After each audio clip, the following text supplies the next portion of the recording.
The movie starts with a couple, James Foster and his wife Em, who are spending time at a resort. They have recently flown in from the US to a seaside country named Tolqa. James is a struggling writer by profession, as his last book flopped miserably. On the other hand, Em is the daughter of a wealthy businessman. Although the two got married very recently, their relationship isn't doing well. Hence, they have taken this vacation to bridge the gap between them. In the next scene, we get to know that Tolqa is a very poor country, with most of its residents living below the poverty line. As a result, the resort is fenced up from all sides to ensure that the locals don't enter. However, one of them manages to get through. He is currently causing chaos on his quad bike. The commotion attracts the attention of James, and when he reaches the site, a beautiful woman named Gabby approaches him. She immediately engages in conversation and reveals that she is a big fan of his work. Hearing this, James is a bit surprised, as his book was a complete failure. Nonetheless, he thanks her and mentions that he is working on the second part. After a while, her husband Albin approaches them and shakes hands with James. He then invites the Fosters to join them for dinner that night. The scene then cuts to the dinner, where all the four individuals seem to be having fun. Gabby reveals that she is a small-time actor working for commercials, while Albin is an architect. When it's James's turn, he mentions that he has not been able to write any book for the past 6 years.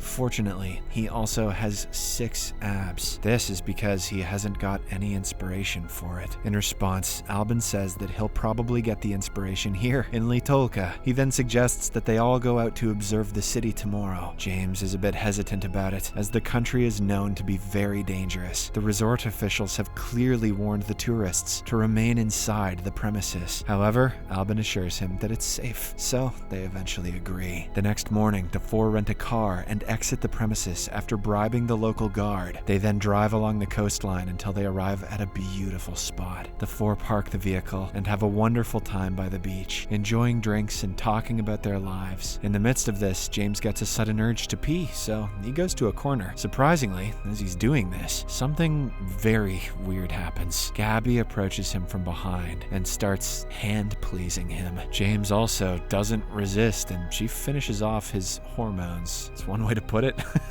A few hours later, it gets very dark, so the group eventually decides to leave. But since most of them are excessively drunk, James is given the task of driving. Along the way, they make several insensitive jokes and talk about the miserable state of Tolqa. Unfortunately, James gets distracted and ends up hitting a pedestrian. The latter dies on the spot, and this freaks the group out. Em suggests contacting the police, but Gabby advises her against it. She mentions that the cops in this country are very corrupt, and if they find out about this incident, they will surely kill everyone. Hearing this, the Fosters freak out even more, so they quickly drive back to the resort and go to sleep. The next morning, James is awakened by some loud knocks on the door. When he opens it, he finds some cops outside. They have somehow learned about the incident and are here to arrest the Fosters. After a while, James and Em are brought to the police station for interrogation. The latter is taken elsewhere, while James is confined in a shady-looking room. Then, Detective Thresh shows up and informs him that he killed an innocent farmer last night. According to the law, James will receive the death penalty. To make matters worse, the executioner will be none other than the farmer's son, who is only 9 years old. James breaks down in tears, saying he is too young to die. He continuously pleads that it was just an accident, and he didn't do it on purpose. Surprisingly, Detective Thresh reveals that there is another rule in this country, which will allow James to walk away a free man. As per the rule, he will have to pay a substantial amount of money. The government will then clone his body and give it the death penalty instead. The only stipulation is that James will have to watch the execution. As expected, the latter chooses the second option and is led to an ATM. James takes out a lot of cash and gives it all to the detective. Following this, a bunch of prison employees begin taking his measurements. This guy's shoulders are crazy, and his balls are freaking huge. They then fit him with several weird devices and send him inside a room. There, James is instructed to get inside a pool, which is filled with a strange red liquid. As soon as he does so, he experiences numerous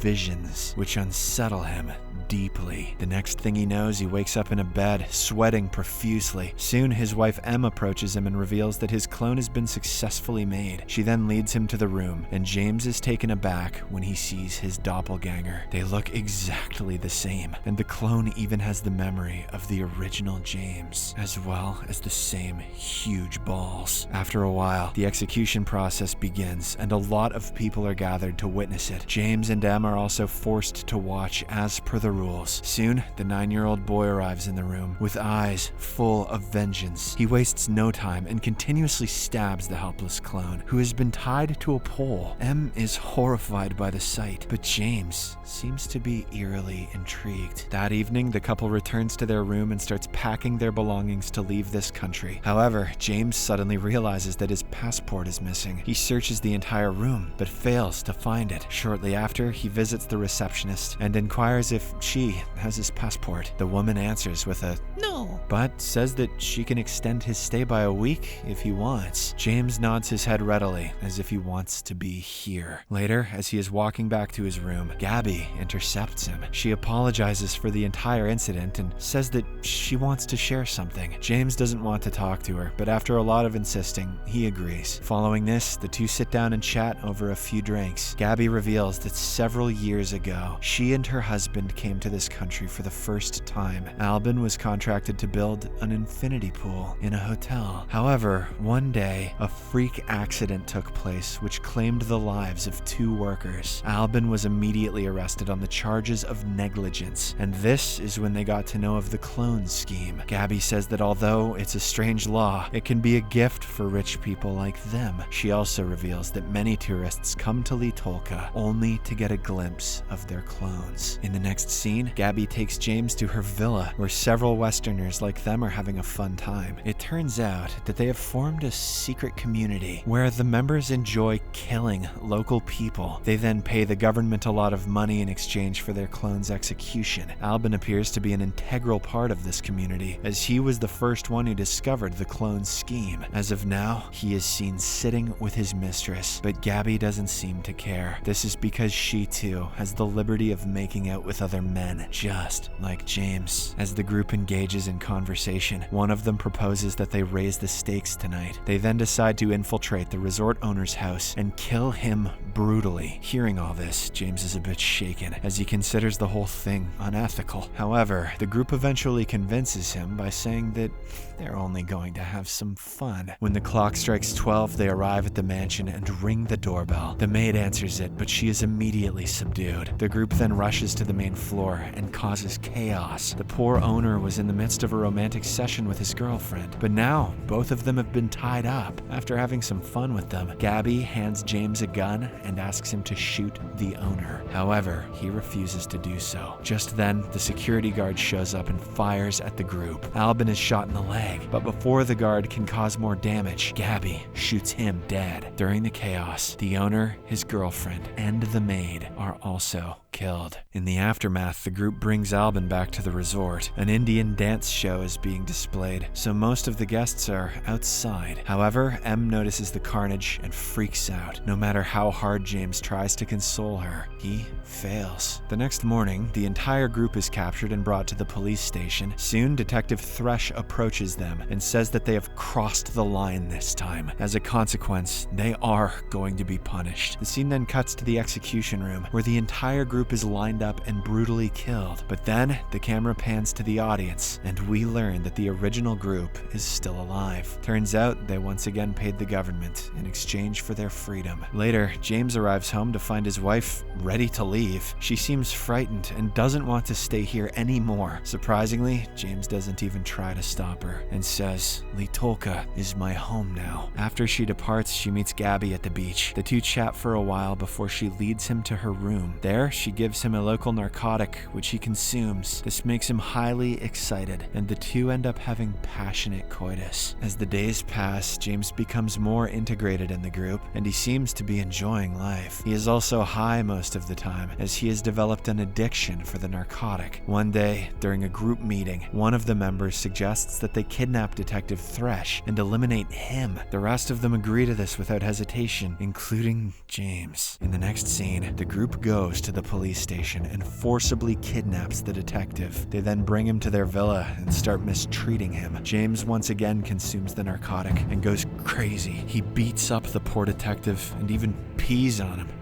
The other members also follow suit and start urinating. Soon after, Gabby removes the detective's mask, and James is shocked to discover that the man is none other than his clone. Feeling humiliated and upset, he quickly retreats to his room. He was voted most likely to pee on himself in his high school yearbook, but he didn't see how it was possible. James now realizes that the group is too dangerous to be around, so he retrieves his passport, which he had hid under the sink, and decides to leave the country. Later, he quietly boards a bus and makes his way to the airport. Unfortunately, the evil group finds out about this and follows him. They intercept the bus midway, and Gabby points a gun at James, forcing him to come out. She then makes him walk all the way to the resort, while she follows him in her car. At an opportune moment, James tries to run away, but Gabby shoots and injures his leg. Nevertheless, he ventures deep into the forest until he loses consciousness due to the severe loss of blood. At this point, all hope seems to be lost, and it appears that James is going to die. But luckily, two good Samaritans spot him and bring him to their house. That night, James experiences terrifying nightmares, which include the murders that he has committed. He also sees the farmer's son approaching him. Just then, he wakes up to the sound of some horns. When he slowly makes his way out of the house, he finds the entire group waiting for him. Then,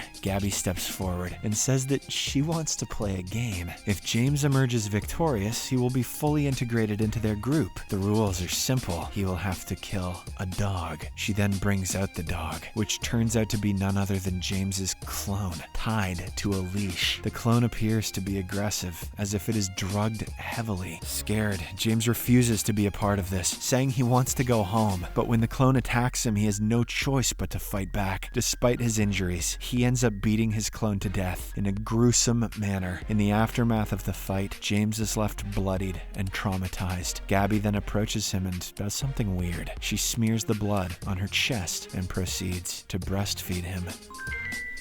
Hello? That was a really weird time to get a phone call. In the final scene, the group packs their belongings and heads to the airport as their vacation has finally come to an end. Everyone talks with one another, but James appears to be silent. He is still shocked by what he experienced here in Tolqa. Shortly after, they reach the airport and everyone boards their respective flights. However, James simply stands in the waiting room. After a while, he takes a taxi and returns to the resort. Perhaps he feels so guilty that he doesn't want to face his family, or he has started liking the country and doesn't want to leave at all. The movie ends as James relaxes by the beach as the rain pours down. He is still not sure where his life is heading.